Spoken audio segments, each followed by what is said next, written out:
Salut à tous, aujourd'hui on se retrouve pour l'épisode numéro 170 de l'After Zap Image. On va débuter avec les statistiques d'Alphonse Areola lors du match du Paris Saint-Germain dimanche à Bordeaux. Il a réalisé 8 arrêts lors de ce match Areola, donc très gros match pour lui. Ce n'était plus arrivé à un gardien en Ligue 1 depuis 2011 quand même de réaliser autant d'arrêts sur un même match, donc il a été très important pour le Paris Saint-Germain, où on a bien vu quand même que le Paris Saint-Germain, depuis qu'ils sont titrés champions de Ligue 1, ils ont vraiment un petit peu arrêté de jouer, on va dire, les matchs à fond en Ligue 1. Ça s'est vu contre Bordeaux, ils n'avaient pas vraiment envie d'aller chercher cette victoire. Bon, ils ont quand même réussi à s'imposer parce qu'ils sont nettement supérieurs aux Girondins de Bordeaux, mais Bordeaux méritait largement d'obtenir un nul sur ce match, et malheureusement pour eux, ils sont tombés face à un grand Alphonse Areola. Ensuite, on voit une déclaration d'Areola. Il nous dit: marquer des points. Moi, je marque des points depuis le début. Je fais ma saison tranquillement. Je bosse et on verra à la fin. C'est vrai que depuis le début de saison, Areola, il a joué tous les matchs pratiquement du côté de Paris.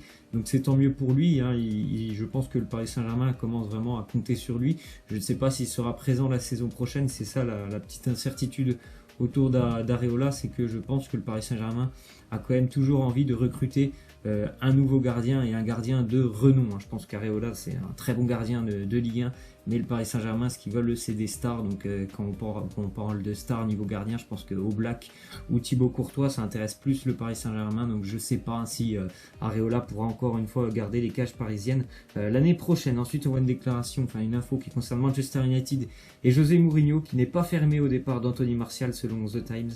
Donc Manchester privilégierait une vente sèche plutôt qu'un prêt avec option d'achat. Ce que je trouve, c'est vraiment une grossière erreur de la part de United si jamais ils viennent à vendre Anthony Martial. Je pense que le club qui va pouvoir accueillir Anthony Martial devrait vraiment être très heureux, parce que j'ai l'impression vraiment que Mourinho, il ne compte pas sur lui. Pourtant, il a fait vraiment de bons matchs cette année. Il a souvent été en plus utilisé en tant que remplaçant. Il a vraiment fait du bien lorsqu'il rentrait, Martial.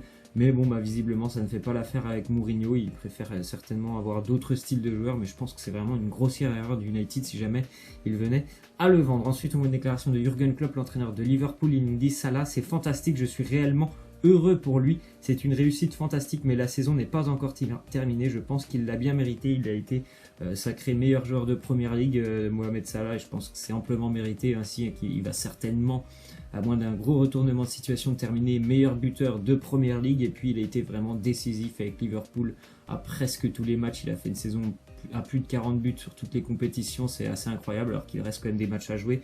Il va avoir la Ligue des Champions aussi ce soir, mais en tout cas ce titre de Première Ligue, de meilleur joueur de Première Ligue, il est, je pense, amplement mérité. Ensuite, on a une petite info qui concerne les buts de Mohamed Salah. Donc on voit que c'est vraiment un joueur assez complet, Mohamed Salah. Donc il a marqué du pied droit, du pied gauche, de la tête. Bon, bien sûr, il a beaucoup plus marqué du pied gauche, mais il a marqué avec toutes les parties du corps. Donc c'est quand même un joueur assez complet devant le but, et en plus de ça, il a le meilleur le meilleur ratio devant le but de finition.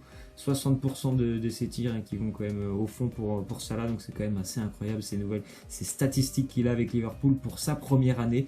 Il n'a pas vraiment marqué de temps d'adaptation avec son nouveau club. Après, c'est sûr que c'est un jeu, le jeu que pratique Liverpool, il est vraiment fait pour Mohamed Salah.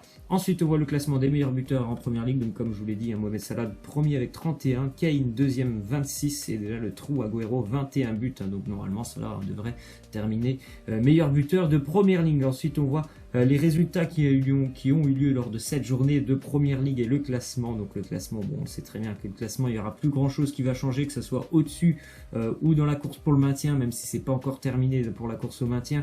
Mais voilà, le classement et le championnat anglais n'a plus vraiment d'intérêt jusqu'à la fin de l'année. Le niveau résultat, Liverpool a été tenu en échec ce week-end. Arsenal s'est imposé face à West Ham 4-1. City a écrasé Swansea 5-0. Hier, il y avait un autre match entre Everton et Newcastle, victoire pour Everton 1-0 grâce à un but de Theo Walcott, qui a franchement fait une très bonne saison du côté d'Everton. Theo Walcott, ça fait pas longtemps qu'il est arrivé, mais en tout cas il s'est bien adapté lui aussi du côté d'Everton. Everton est vraiment à remonter la pente. Ils avaient vécu un début de saison assez cauchemardesque, notamment aussi en Europa League. Ils ont bien remonté la pente. Là, ils vont terminer vraisemblablement entre la 8e et la 10e place du classement de Première Ligue. Ils ont battu cette équipe de Newcastle qui, elle aussi, va rester en Première Ligue l'année prochaine.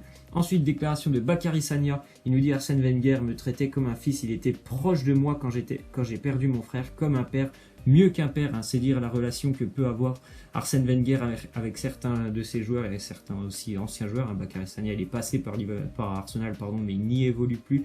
Mais en tout cas, c'est un entraîneur qui a longuement marqué Bacary Sagna, c'est Arsène Wenger. On voit vraiment qu'Arsène Wenger, c'est quelqu'un qui apprécie énormément ses joueurs.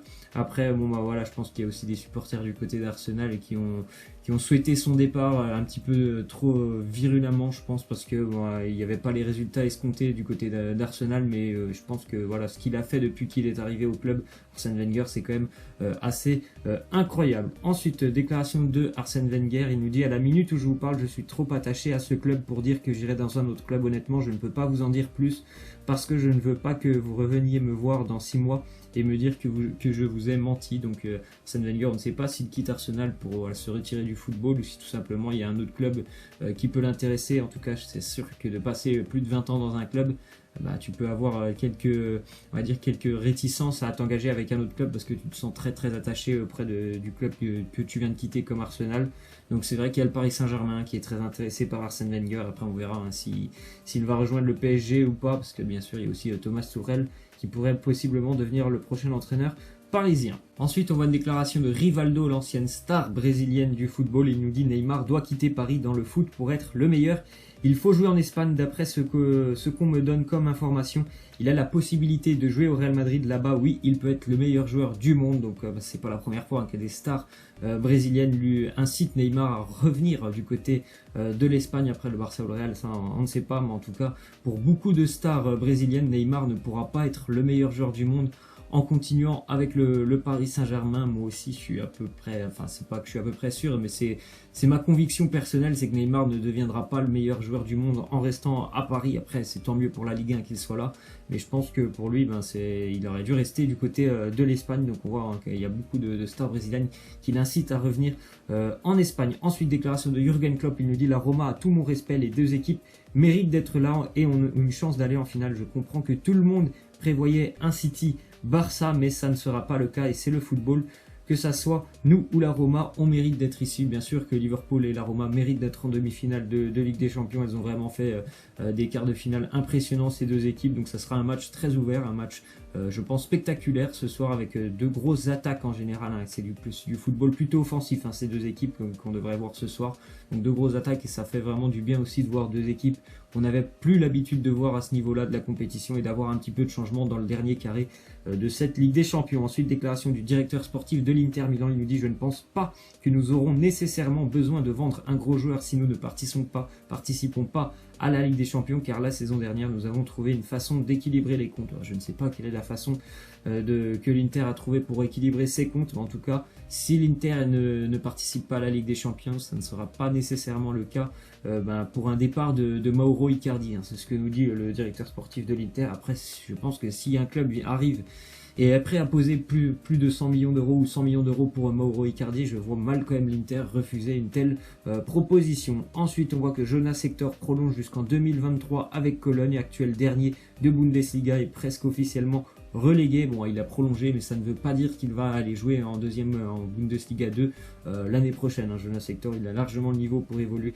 dans les top clubs allemands. Donc on verra certainement cet été, pourquoi pas, pour un départ de Jonas Hector. Ensuite, on continue avec le Borussia Dortmund et une déclaration d'un dirigeant. Il nous dit: la volonté, c'est de recruter Michy Batshuayi. Chelsea a déjà 2 attaquants avec Giroud et Morata, mais avant, nous devons attendre de voir qui sera le prochain entraîneur de Chelsea. Donc on sait que normalement Antonio Conte, il devrait quitter les Blues de Chelsea cet été. Après, il va falloir savoir qui sera le prochain entraîneur et est-ce qu'il compte sur Michy Batshuayi. Mais en tout cas, Dortmund, lui, le club de Dortmund a vraiment envie de conserver Batshuayi la saison prochaine. On continue avec le prochain sélectionneur de l'Italie qui pourrait être Carlo Ancelotti. C'est le Corriere dello Sport, hein, donc un quotidien italien qui nous révèle ça. Normalement, ça devrait être en une du quotidien demain. Donc visiblement, Carlo Ancelotti aurait accepté de prendre la sélection italienne dans les prochains mois. On continue avec le Stade de Reims qui est déjà sacré champion de Ligue 2. C'est la victoire d'un style pour les Rémois cette saison, qui ont fait une saison complètement incroyable, hein, les Rémois. La possession, ils sont 16e au niveau de la possession. Les passes tentées, ils sont 20e. Donc on a vraiment vu que voilà, il n'y a pas qu'une sorte de foot qui peut se jouer. Il n'y a pas que la possession. Là, le Stade de Reims, c'est vraiment une équipe qui accélère directement, qui va très vite vers l'avant et ça se voit, ça a payé. Il n'y a pas qu'une manière de jouer au football, donc le Stade de Reims nous l'a bien prouvé en Ligue 2 cette année. Ensuite, on voit le maillot, le 4e maillot du Club América aux couleurs du Mexique, vraiment magnifique le maillot du Club América qui représente les couleurs mexicaines. On va terminer donc avec la question de fin. Vous voyez ces 5 joueurs, Griezmann, Thauvin, Kylian Mbappé, Nabil Fekir et Dimitri Payet avec leurs statistiques, les statistiques de cette année. Donc si jamais, imaginons qu'il y avait 3 joueurs à prendre pour l'équipe de France, quel serait votre choix sur ces 3 joueurs? Donc pour moi ce serait Griezmann, Mbappé, et après c'est là que ça devient compliqué de choisir entre les 3. Entre Thauvin et Fekir, j'ai une préférence quand même pour que ça soit Thauvin ou Fekir par rapport à Dimitri Payet, mais entre Thauvin et Fekir, je trouve que c'est vraiment compliqué de choisir. Je sais pas, allez, je vais dire Florian Thauvin, mais c'est hyper compliqué entre Thauvin et Fekir. Pour moi, en tout cas, ce serait Griezmann quand même, Mbappé, Thauvin ou Fekir, et je vais dire Thauvin. Laissez-moi en commentaire quels seraient vos choix si vous aviez 3 joueurs à prendre et à emmener pour la Coupe du Monde. Voilà, c'est la fin de cet After Zap Image. J'espère que ça vous aura plu. N'hésitez pas à lâcher des likes, à vous abonner. Moi, je vous laisse et je vous dis à la prochaine. Ciao!